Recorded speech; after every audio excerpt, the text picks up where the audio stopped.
Ladies and gentlemen, boys and girls, welcome to the show. This is the NXT review. It was okay. I mean, it's 2 hours of TV, right? Like, we got 2 hours of wrestling, which I loved. I don't know, like, Monday Night Raw last night wasn't great either. NXT was kind of iffy. I feel like WWE right now, Triple H, Shawn Michaels, all of them, are kind of just putting a lot into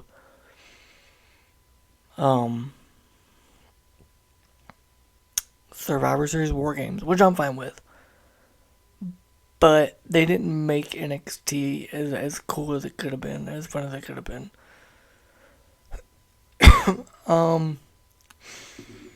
We did get the reveal of scripts. It was a Reggie in a mask with a new name.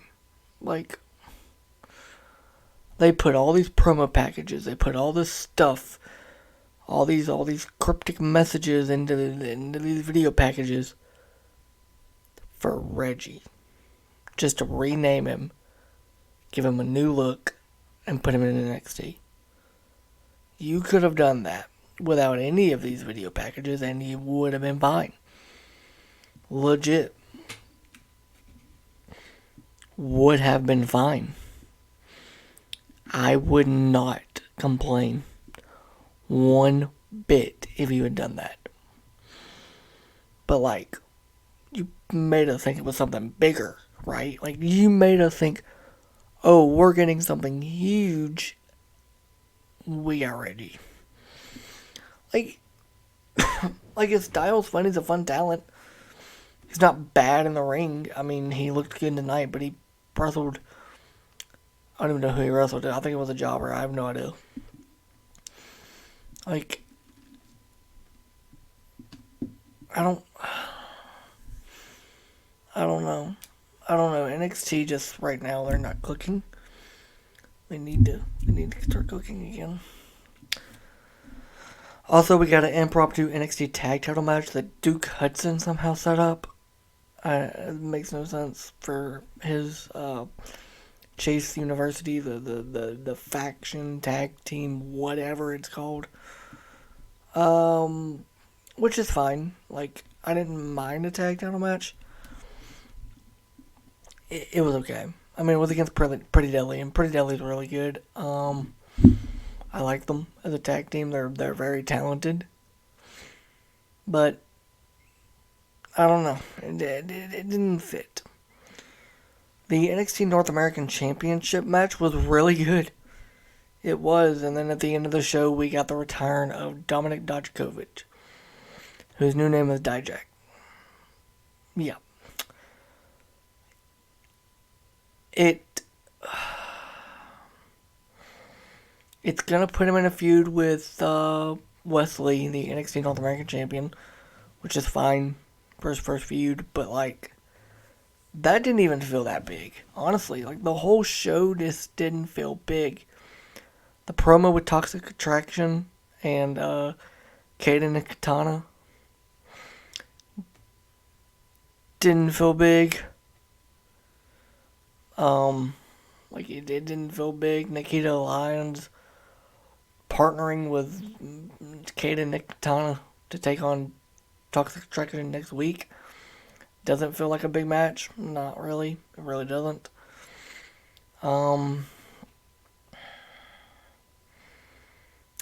Yeah, it just wasn't, like, it didn't hit for some reason tonight. And look, 3 hours of Monday Night Raw last night, plus 2 hours out of NXT. We have Dynamite tomorrow. We have nothing wrestling on Thursday. I mean, we have Impact, but I don't cover it. We're not going to talk about it, so I'm not going to, it was a mess show, like, and that's okay. It's okay to be a mess show. I mean, Zoe Stark and Sol Ruka, who's like a surfer chick, like, cool, okay, serviceable match for Zoe Stark. But what is that going to do for Soroka? Is it going to help her? No. Is it truly going to do anything for Zoe? Not really. She's going to make Zoe look super strong, which is fine. But, like, shouldn't she have a challenge of some sort? You know, at this point? Like, it just feels like Triple H and Shawn. I love Shawn Michaels and I love Triple H. But it feels like they're just not. They don't really, like, if it doesn't involve the bloodline, they don't care. It feels that way to me. The last couple weeks. I mean, the Monday Night Raw has surfaced around the Judgment Day, right? But, like, last night, there was the Brawling Brutes involved. There was, the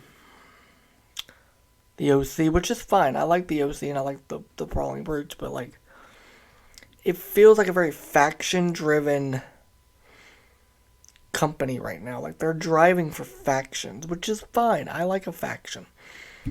But it's like, if it's not the Bloodline, or it's not Brawling Brutes, or it's not Judgment Day and OC on the main roster, and Damage Control's in there, but, like, they're not putting as much work into Damage Control to get them over as they could, in my opinion. And then if it's not the Schism on NXT, they don't care. They don't, like, it seems like single talent just kind of gets pushed to the side, which is really sad. Also, it seems like the tag team division gets kind of pushed to the side, which is really sad. Like, I want to care, I want to like it, but I understand that, you know, they might be trying their best. It's highly possible they are trying their best, but it's not working. You know, like, NXT just didn't feel big tonight. I'm hoping Dynamite feels huge. Obviously, they're coming off the Full Gear pay-per-view, so that should be a big big Dynamite. So I'm hoping it is. Give us a lot to talk about. I wasn't gonna do it, but I'll go over my Raw notes. Really, the only thing I caught from Raw is we're gonna supposedly get the reveal of the 5th member for Team Bianca on Friday at SmackDown, and that Kevin Owens is going to Survivor Series War Games to show Roman Reigns and remind Roman Reigns of who Kevin Owens is, which is Kevin Owens. Like, it didn't feel big last night for Raw. It didn't feel big for NXT tonight. Like, that's back-to-back shows. And I understand that maybe Triple H is not hands-on with NXT as much as he was. But that is back-to-back weeks, back-to-back shows that WWE, whether it's Raw, SmackDown, NXT, they seem to always hit with SmackDown. They were hitting with Raw pretty often, but now the last couple weeks, I'd say the last 2 weeks, it's slacked off. And NXT is NXT. Like, not a lot of people watch it anyway. And it feels like WWE knows that, so they're just like, hey, let's just throw something together for the show. Which is fine, it's serviceable. Like, okay, we got the NXT North American Championship match. We got an impromptu tag match. Like, it's serviceable for 2 hours, but, like, I think if Reggie hadn't been Scripps, it would have made the show feel bigger. And I'm not saying that Reggie's not a serviceable talent, because he is. He's serviceable as a talent. But come on.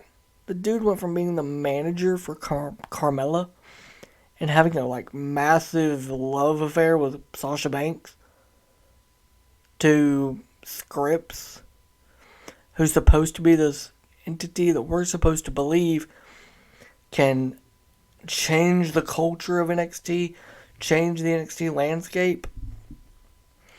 And what, the Cruiserweight division that's primarily dead right now? Like, what about Reggie seems dark or demented or, like, freaky? Nothing. Nothing at all. it was a bad show, and it's okay. I get it. You know, you can't win all weeks, and you can't win every show every week, but like, I gave my Raw rating a 6 last night. I'm going to give NXT 5.5, 5.5. Maybe SmackDown will be better. It's like SmackDown needs to deliver because it's the legit go home show for NXT. So it needs to deliver. We'll see if it does. And I don't know. The show just didn't feel big tonight. Scripps was a massive. That was the massive letdown. And then again, Dijak's re-debut on the NXT roster just didn't feel that important. I like Dominic Dijakovic. I do. But I mean, come on, he came in and he freaking chokeslammed Wes Lee. And then that was it. Like, so. You guys know my review. You guys know that I am very honest on this show. I'm going to tell you what I liked and what I don't like about something. And what I liked was the NXT North American Championship match. It was fun. What I didn't like was pretty much everything else. Like, it felt like a filler show to get to the main event.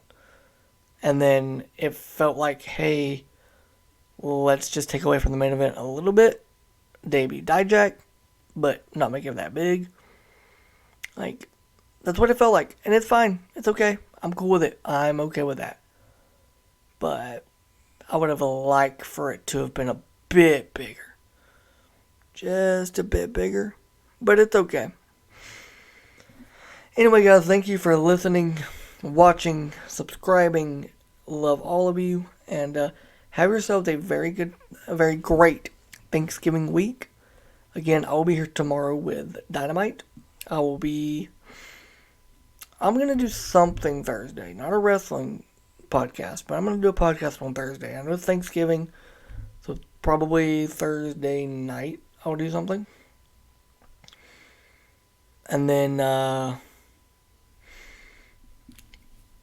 be back for SmackDown review, reaction, and do my Rampage review reaction, and do my Survivor Series War Games predictions. I always wait till the last show of the week is over for WWE to do any of their pay-per-view predictions, because you never know what can pop up out of nowhere, right? And then Survivor Series review. But again, guys, thank you guys for listening, watching, viewing, and subscribing. I've had a busy week, so I'm going to go to bed. Good night. Love y'all.